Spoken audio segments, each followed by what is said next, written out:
Hello everyone. In this video, we're gonna edit our second lateral structure in HEC-RAS 2D for our flood modeling. So now let's get started. So once you open your HEC-RAS, first navigate your geometric data editor. So I'm gonna navigate to this option called Edit Geometric Data, and I'm gonna click this option. And once you open your geometric editor, so I'm gonna use my control key, and I'm gonna use my shift key, and I'm gonna zoom out. So once you zoom out using your scroll button, so next step is we're going to navigate to this option called lateral structures. So once you navigate to your lateral structure, make sure that you select your river reach, and in the upper reach, let me select my second lateral structure. So we're going to select my second lateral structure. So previous one was upstream structure, and now we're going to select the downstream structure. So once you selected downstream structure, so the steps gonna be similar to the one we mentioned in our previous video for our the upstream structure. So it's gonna be the similar steps for the downstream structure also. So in this step, the head water position. So make sure that you select left bank and followed by the tail water connection. So again, you make sure that you select this option called storage area and 2D flow area, and followed by in SA2D So in this the 2D flow area floodplain 1. So in that I'm going to click this option called set SA dash 2D FA. So make sure that you select the floodplain 1, and I'm going to click OK. And followed by in the overflow computation method, here we're going to use this particular equation called Weir's equation. So make sure that you select this particular option called use Weir's equation, and followed by all culverts. In that we're going to select this option called no flap gates. And similarly, the structure type here we're going to select weirs, gate, culverts, and diversion rating curves. And in the right side, you can able to see the weirs length and center line length. And after that, we're going to click this option called center line GIS codes. So we're going to click this option. And here you can able to see we have ball digger upper reach two rows here. The second one which represents our second lateral structure. And I'm going to click OK. And let's see what the terrain looks like. So I'm going to click this option called terrain profile. So make sure you click this option called terrain profile. So this is the terrain profile here. And I'm going to close this. And last, make sure that you click this option called clip the viewers profile to 2D cells. So I'm going to click this option. So now a new window pop-up saying enter the minimum amount above 2D cell line. So now make sure that maintain this default value, which is 0.1, and I'm going to click OK. So once you click this option here, you can able to see a slight gray line which appears here. So previously it was not there. Now it is present as slight gray lines. So this gray lines appears because we need the 2D cells.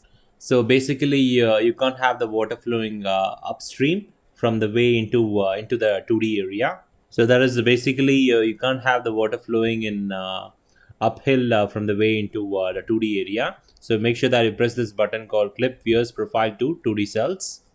So in this lateral structure, in the right we have our downstream, and in the left we have our upstream.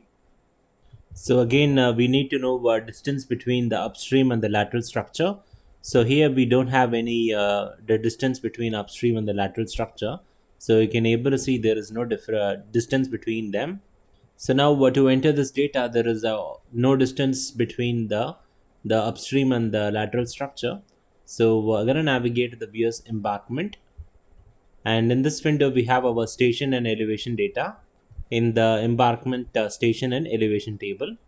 And in this window, make sure that we leave the weirs width value as 3.0, which is our weir width. And next is the weirs computation method, which is it's going to be standard weirs equation. And next is the standard weirs equation parameters. So in that, the weirs flow reference, make sure that you select energy grade. And next, leave the weirs coefficient. Here we have to specify the value. So here we're going to give it a value of around 0.25. And next could be the weirs crest shape. So in that, make sure that you select this particular option called zero height.